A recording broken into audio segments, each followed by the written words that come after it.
Hi, this is Dr. Therese from Healthy Choice Family Chiropractic in Hudsonville, Michigan, and we are going to be talking about how to bulletproof your low back. Now, low back pain is one of the most common things that we see and one of the most common issues that we have currently in our population. It's the third biggest health burden in our society and the single biggest financial burden on our healthcare system. Now, when we're talking about bulletproofing, we're really talking about strengthening and stabilizing so that we can continue living at a top level. Not that we'll never have pain because, well, that can be something that happens with life. But we can still keep with that high quality of life because we overall should be just getting better and better with age. So when it comes to low back pain, here's what I know.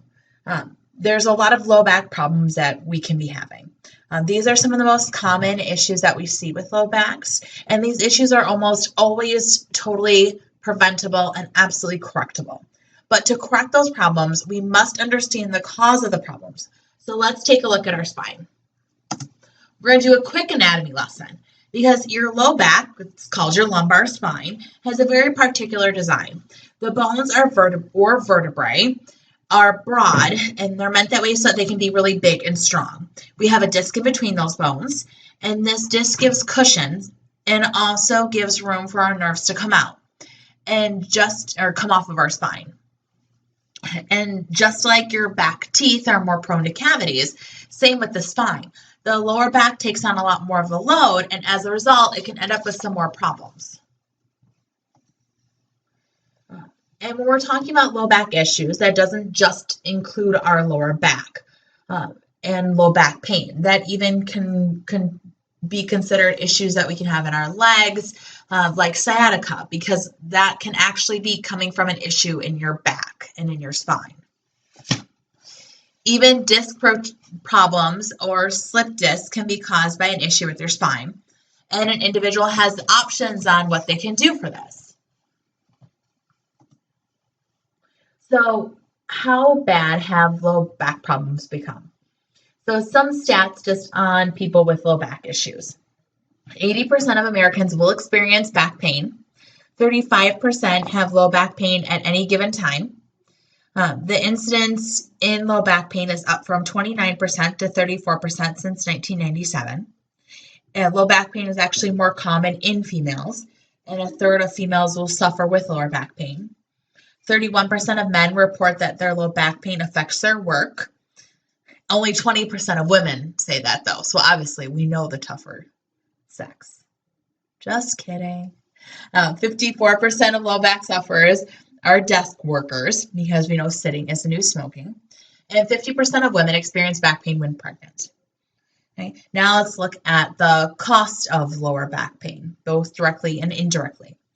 So low back pain currently costs the U.S. $50 billion in direct cost and $100 billion in indirect cost.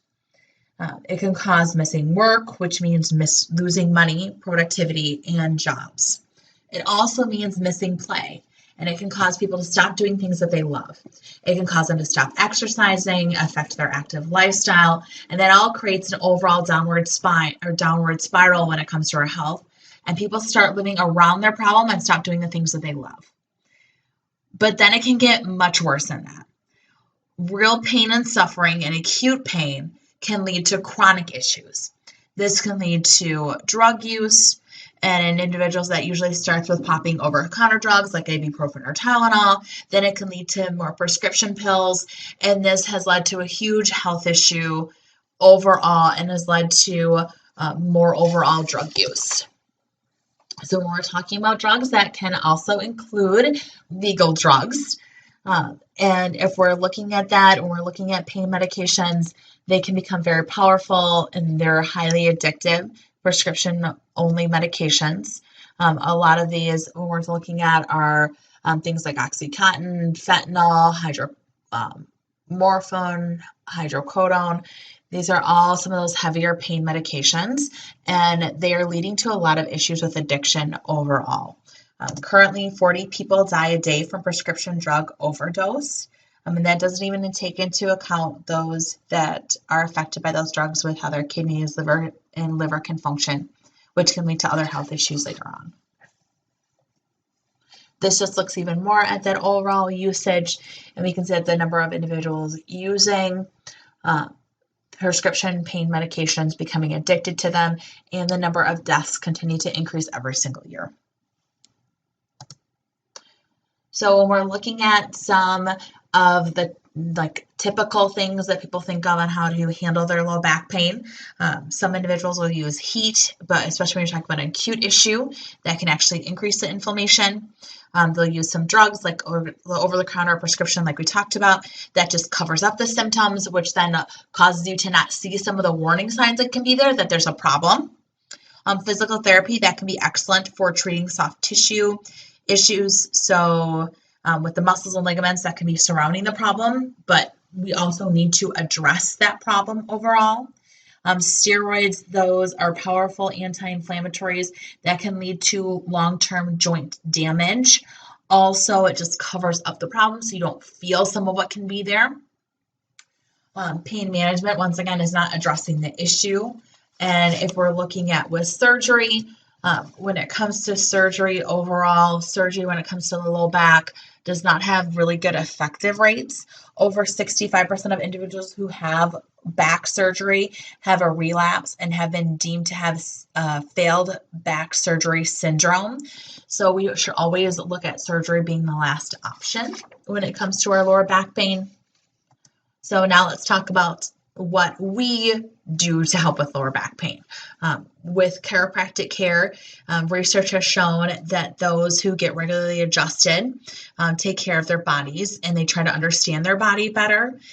Regular chiropractic care leads to 43% less hospital admissions, 48.4% fewer hospital days, 43.2% less, sorry for the spelling error there, outpatient surgery and procedures, and 51.8% less pharmaceutical costs or less drugs.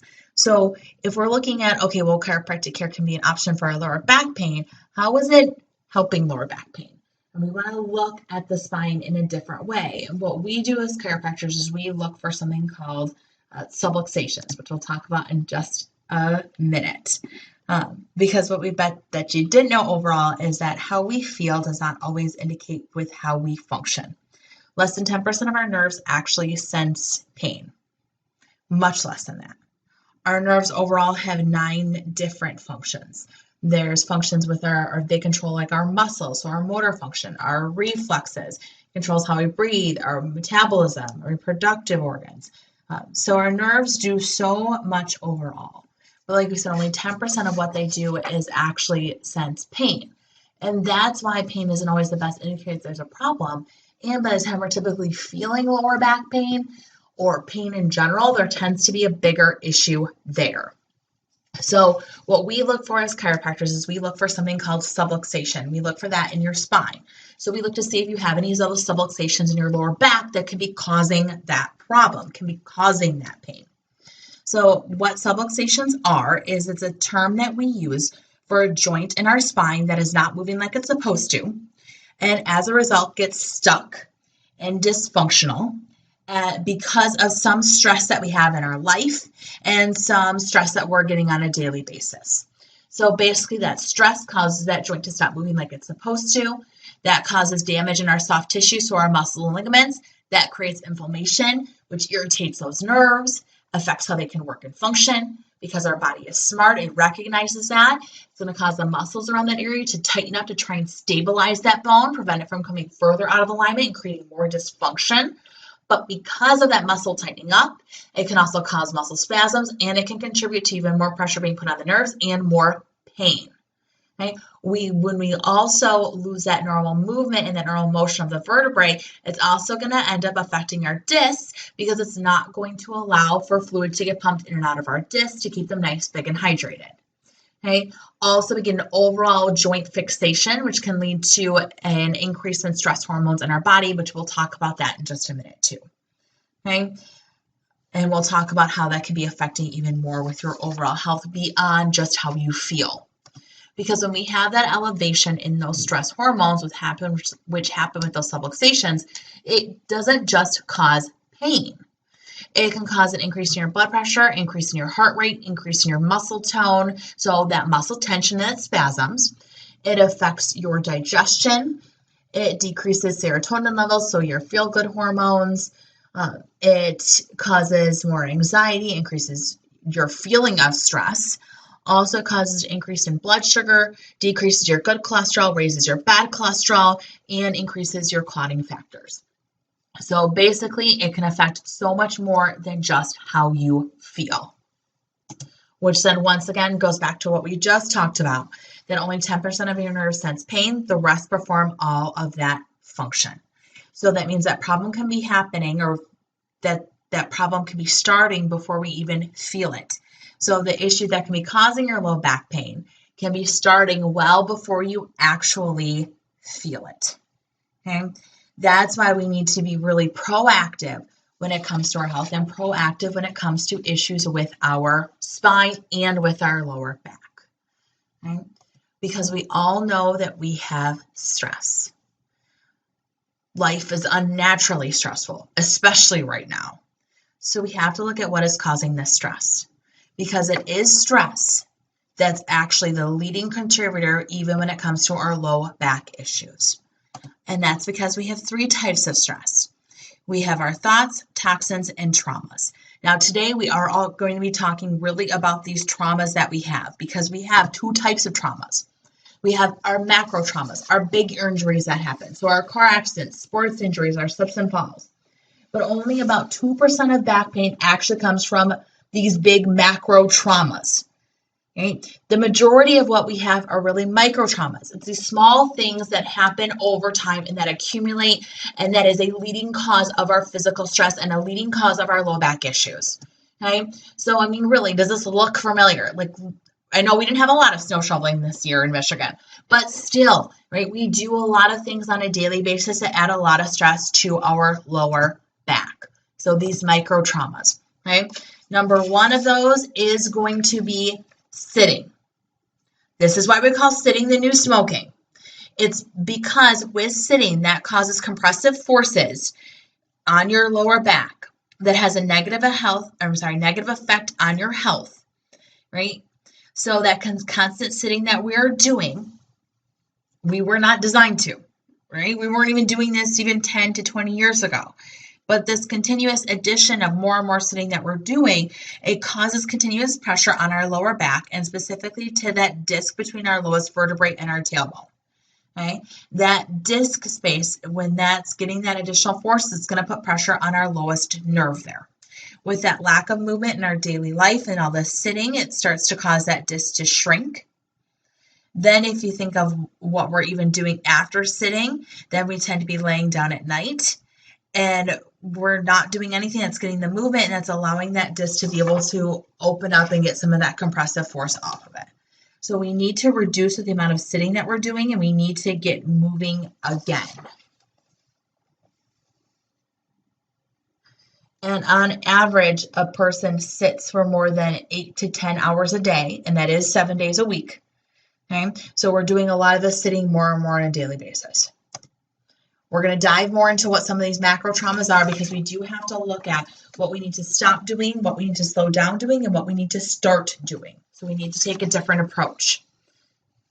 The approach that we work on taking is through what we call the 3-legged stool of results. So first, we work on performing your adjustments in a rhythm and sequence. We're going to work on breaking bad habits, and we're going to work on doing some exercises to strengthen. So first, when we talk about adjustments, we know that when we get adjusted, it puts corrective forces into our body to take stress off our spine and reduce those compressive forces that a lot of that sitting has caused to build up. Okay, the adjustment helps to reset the nerves. Also, that information travels up to your brain and goes to the cortex and causes the release of oxytocin, which is your feel-good and relaxation hormone. This is why after an adjustment, you always feel more relaxed. And we know that when we get adjusted in rhythm, it causes a cumulative effect, and that causes healing momentum. Research was done recently that looked at our cells, and more specifically what's called our telomeres. Our telomeres get smaller, then that indicates the aging process. So in other words, they are markers to look at your longevity. So you can look at someone's DNA and be able to tell their age by the length of their telomeres. The study looked at people who have been getting adjusted for 2 years and found an increase in their DNA markers that shows us how well those telomeres repair. So people who are getting adjusted for 2 years or longer had an increase in that DNA marker, which means that their body is repairing better. So that's one of our explanations of why when people are coming in and they've been coming in for a long period of time, that their x-rays were changing. They were sleeping better. Their productivity has improved, and they have less of that pain because of those adjustments being in rhythm, make those longer changes. We know that adjustments in rhythm are not enough, and exercise is also necessary to build the core strength and spinal strength when we look at rebuilding and supporting the spine. There are general exercises and also specific spinal exercises that we really recommend for individuals to do. And we do that because we want to make sure that they are really getting that muscle activity so they can get that strengthening overall. So some like general exercise that we can do are things like swimming and biking, right? Or going for walks. But we also want to make sure that we are doing specific exercises to work on rebuilding our core and our spinal muscles. So in the email that we're sending out with this workshop, there is a link to just some core exercises and core strengthening to help with that. In addition to that, we also want to make sure that our glutes are activating too. So basically the muscles on the top of our butt. Okay, we need those glutes to activate to further help to stabilize your spine. That's why when some individuals come in for their adjustments, we're literally testing those glute muscles to make sure that they're activating so that it can help to be protecting their low back. Also, we do want to make sure that our muscles aren't too tight, because if our muscles are too tight, they also can be pulling abnormally on our vertebrae, which could be another stressor, and that can be preventing us from holding our adjustments as well, which then that can end up causing us to put more pressure on our nerves. One thing that we commonly see being too tight are hip flexors. So also in the email that we sent out with the link to this video is also a link to our hip flexor stretches. So you can make sure that you're doing those on a daily basis, because we were talking about all that sitting, right? So when we sit, it causes our hip flexors to tighten up. So we need to make sure that we're stretching those on a daily basis so we can open things up, that those hip flexors, they go from the vertebrae in our low back to our hips. So it's going to pull us forward even more, which we want to work on loosening that so we can help take stress off of both of those areas. Okay. Also, we need to look at what our bad habits are. Right, when we're talking bad habits, these can also be some of those micro traumas, those small things that build up over time. These bad habits are learned behaviors, like we said, that we've accumulated, and that can cause our stress levels to just elevate with our body, and it can contribute towards our body not moving correctly, not functioning correctly, which then can end up leading towards symptoms. We need to look at how we're sitting, how we're standing, how we're sleeping, and how we're lifting. So what does your body positioning look like? We need to look at our body positioning because of how it can contribute towards those low back problems and how it can be a stressor that's contributing to our issues overall. So let's look at breaking these bad habits. So with sitting, we need to look at, if we are sitting, how we are sitting. Right? When we are sitting, especially for long periods of time, that causes that compression on our low back. And it can cause our back from looking like an S, like it's supposed to from the side, to looking like a C. So we need to look at our desk positioning if we are sitting on it. Okay. So on the left, that picture, that's how a lot of us tend to sit, slouched and hunched forward. On the right, that's what we should be looking like when we're sitting at our desk. So I know there's pictures, or that picture also looks at monitor height, all of that, but we definitely want to look at that overall. So you can use that for reference for setting up a workstation. Also, we want to go back and forth ideally between sitting and standing if we are working at a computer. I recommend for individuals to go between sitting and standing about once every hour. That's why I really like the workstation, the sit to stand desk that you can see more on that right side, how that person's able to just lift up their computer and being able to elevate it, because that's going to easily allow someone to go back and forth between sitting and standing. With going back and forth between those two, that's going to help to prevent any of your muscles from becoming too fatigued. And it's just going to allow time for areas to rest in between.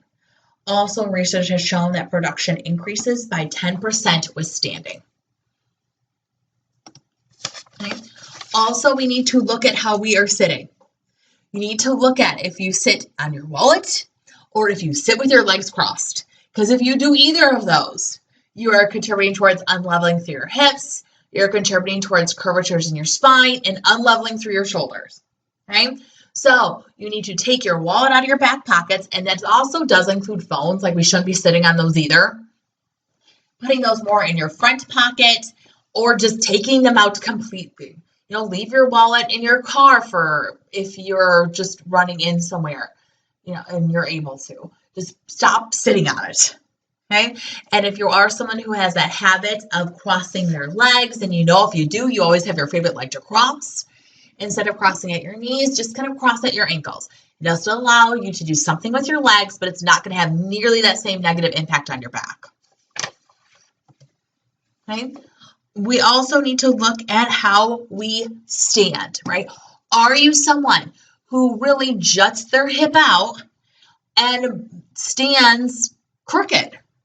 Right? When we stand more on one leg than the other, it's going to add more rotation to your pelvis. It's going to add wear and tears to your hip.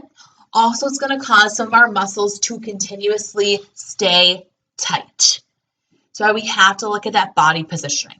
We especially see this happening a lot with moms or individuals who have young kids, and you always tend to put them on that same hip. Okay? That's going to add continual stress towards your low back and continuous rotation of your hip and your pelvis. We have to work on breaking that habit. We need to work on bringing them back and forth between each hip. So don't have them just sit on that left one. Bring it over towards the other side too, no matter how awkward it feels. Or even have your child like hold them in front of you and have their legs kind of straddling on each side of your abdomen, because having their weight in the front is actually much better for your low back overall and won't cause you to be putting that additional pressure on either of your hips. Okay. Also, we do want to make sure overall that we are standing with proper posture. Obviously, you can see the person on the left is not, and the person on the right is. Okay. So we want to make sure that when we're standing, we're putting most of our weight in the balls of our feet. We want our knees slightly bent. We want our feet shoulder width apart. We want our arms hanging naturally to the side. We want to keep our belly button stuck to our spine. And we want to make sure that we are standing nice, tall, and upright, almost like we have a string from our head pulling us up. Okay. Now, if you are someone who has that tendency to, even with standing without holding a child, jut one of your hips out, then you want to make sure that you're at least going back and forth. You're not just standing on the one side, because at least with going back and forth, that's going to help to even things out more rather than just continuously putting that pressure on one hip. We also do need to look at how we sleep, right? Are you sleeping on your stomach, which is causing you to like turn your head all night and causing you to pinch and compress your lower back?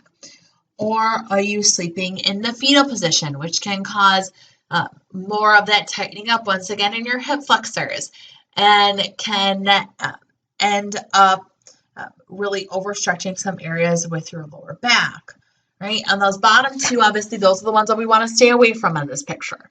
We want to make sure that with sleeping that we're staying more on those top two pictures.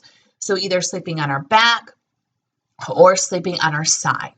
Now, if we are sleeping on our side, we want to make sure that we do have a pillow between our knees so that we can keep our hips nice and square, and that can prevent from having our hips more twisted at night, even with sleeping on our side. Also, when we are talking about bending, we want to make sure we are not bending from our waist. When you bend from your waist, that can end up increasing what you are lifting by 10 times. So basically, it's going to make something that weighs 10 pounds feel like it weighs 100 pounds to your body when you are lifting it. Okay, so we really want to make sure that we're squatting down and then coming up, and we are really lifting with our legs, not with our back. Okay, now on top of that, we also want to make sure that when we are lifting, that we're also really working to squeeze our buttocks or squeeze our bottom when we're coming up with lifting. Okay, that'll help us even stabilize our low back even more. Also, if you're doing we want to stay away from doing lots of twisting. When we do lots of twisting, especially twisting and lifting, that also adds a lot more stress towards our lower back. We want to make sure that we're pivoting with our feet instead, just so that we can limit that rotational force, which also not only affects our low back, but is really bad for your discs too.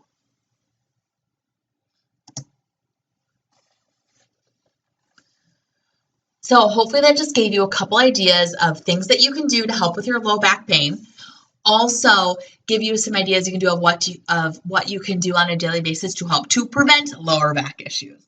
Because that's part of the thing with bulletproofing your low back. It's not about just waiting till you feel pain to do something about it.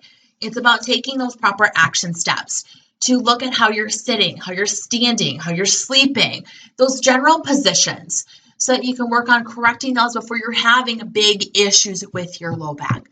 We really want to work on preventing things rather than just waiting for there to be a problem, right? Working on preventing that arthritis degeneration so that we don't have to worry about just managing an issue, but we can really work on preventing that. Okay, but what do you do if you already have some issues with your low back? Well, we want to make sure that we are doing something. So if you're looking for something different, looking to have some better results for your low back, we are here for you. You can call us at 616-426-8500, and we can set up a time to get your spine checked so that you can know how chiropractic care can help to improve your health. Or if you are currently under chiropractic care and you want some more insight about what you can be doing that could be causing these subluxations to occur and causing those problems, so what some of your bad habits may be, definitely give us a call. We'd love to help.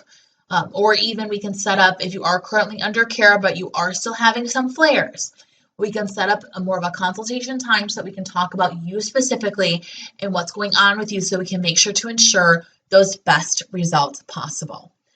Thank you for tuning in to our workshop on how to bulletproof your low back.